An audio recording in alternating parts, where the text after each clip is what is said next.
real examples. How blockchain is shaping the public sector.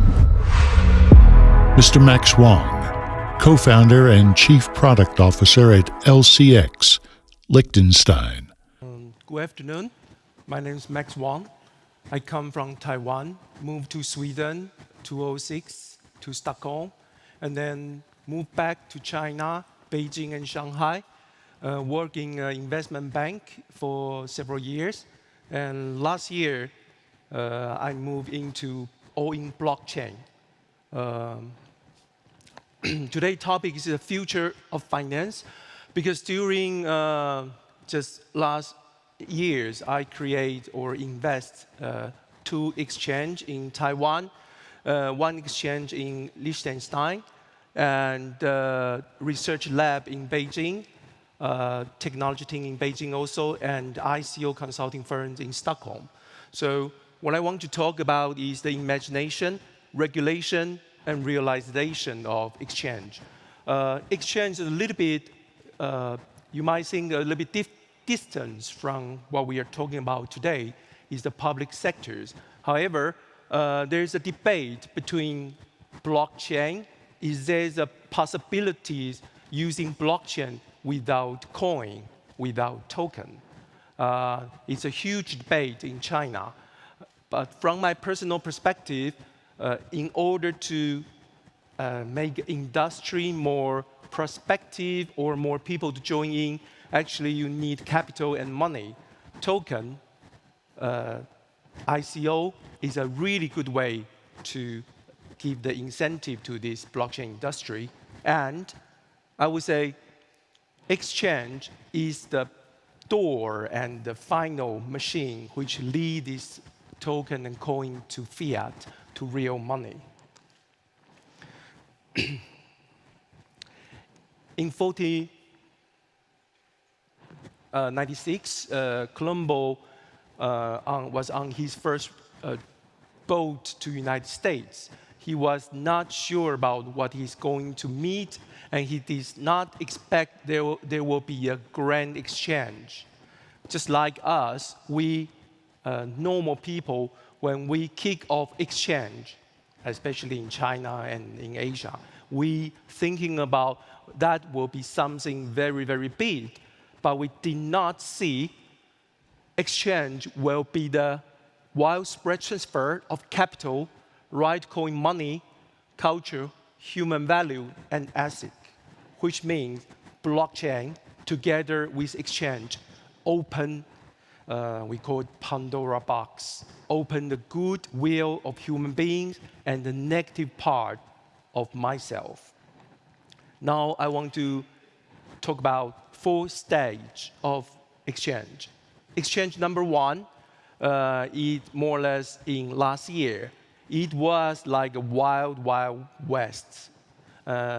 We might sing the movie called Westworld from Netflix. When human beings notice that you can do anything you want without consequences, you start to behave differently.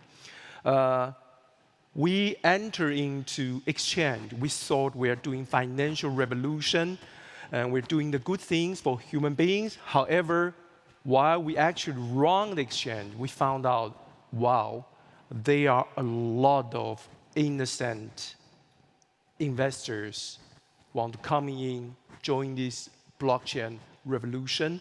They are so young, so fresh, they're green like a leek. So in China, we call these new kind of investors called their leak, which means people who run exchange, we're standing there. We got a lot of coin want to list in exchange. A lot of innocent or don't have any knowledge people want to do coin. So not to mention there will be a lot of inside traders. Our imagination who runs exchange, we think the sky is the limit. So we basically do a lot of human nature things. Then there's a regulation coming as the feedback. First, our Chinese government in 4th of September last year basically banned all the ICO and officially called each exchange operator, say, you need to stop your operations. You need to return the money you have for peoples. While at the same time, Japanese government issued 16 exchange licenses. And then Switzerland kicked off crypto valleys last year. It was a huge trend. So the reality is these ban orders from Chinese government create 3 big exchanges from Chinese perspective. We know it's Binance, Huobi, and OKX. Then it's coming to Exchange 2.0. Since these 3 exchanges getting so much traffic, making so much money, a lot of exchange tried to get in, a lot of startup. There were about 6,000 exchanges on the Exchange 2.0 stage. And then, since there are so many exchanges, traffic become very important. What is traffic means? Means customers, means liquidities, means the coin want to list on your exchange. So all the exchanges start to compete with each other. How to do that? You use innovation, you use new ways, or we use manipulations to attract customers. At the same time, regulations start coming to people's mind, coming to the people who run exchange. There was a very good example. In May this year, there is an innovation exchange called Fcoin coming out of nowhere. It was the ex-CTO of Huobi. He kicked off this exchange. What does that mean? Fcoin is an exchange you can trade every day, and then they kick back your commission as their token. We call it platform token, Fcoin. So you trade 1 million, the commission fee is 1%, you got the Fcoin in your pocket. What Fcoin can do, you can share the last 24 hours of trading volume and commission. So these make people move their everyday trading from Huobi, from Binance to Fcoin in order to get more Fcoin. So just within 2 to 3 weeks, Fcoin suddenly got the highest trading volume globally. And their platform coin increased 100 times ROI. What is the feedback of policy? Taiwanese government, there was a legislative guy, parliament man called Mr. Xu. He urged government say, can we issue a stable coin with new Taiwan dollars? And the Taiwanese government answered that we will not issue any official digital currency. What we want to do is everyone who are involved with cryptocurrency only follow KYC, AML, everything is safe. At the same time, Estonia did not success with their official fiat coin, digital coin. Rather, they start to issue a license for exchange. The reality create first, there will be, in order to fight for the trading volume, big Macs coming out. They've been in the market for quite a long time. They are the P2P platform, provide Bitcoin trading up to 100 leverage. At the same time, Huobi Cloud. In order to fight against Fcoin, Huobi Cloud issue freely their platform. Everyone can join Huobi. You can kick off white label exchange. You just need to hold certain amount of what we call HT, is their platform coin. And you only need to have a local relationship, marketing abilities, and then you can own a Huobi exchange as good as Huobi within 15 days. And then there is a company called Cefellos from Sweden. What they want to do is also fight for the traffic. They use existing bank system called Bank ID from Sweden. Then you can buy Bitcoin within 20 seconds, which is very fast for the most exchange. Versus when we go into the exchange 3.0, which is more or less this moment. The core competence core idea will say token economy, which means there's a new way of thinking coming up. What is the token economy? Token economy is a combination of token system, we call it theory of money, sociology, because a lot of companies just issue token. They think we only need to list in exchange, everything will go fine. But no, it's really, really complicated because there are a lot of game players in the plate. There are exchange, token holder, project holder. You are, in a way, you're competitors with the whole ecosystem and also government because of tax reason.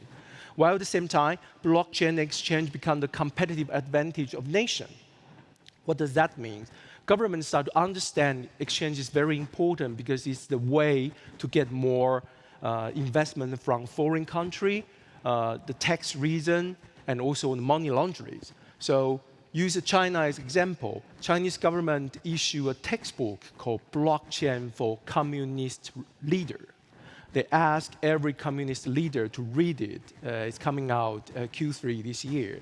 So suddenly, blockchain become very, very important for each local Chinese government. At the same time, the Chinese government said those people who has issued, we call air token, which means you issue tokens through ICO, but you don't have anything related to blockchain or anything else, you need to start to serve the real economy.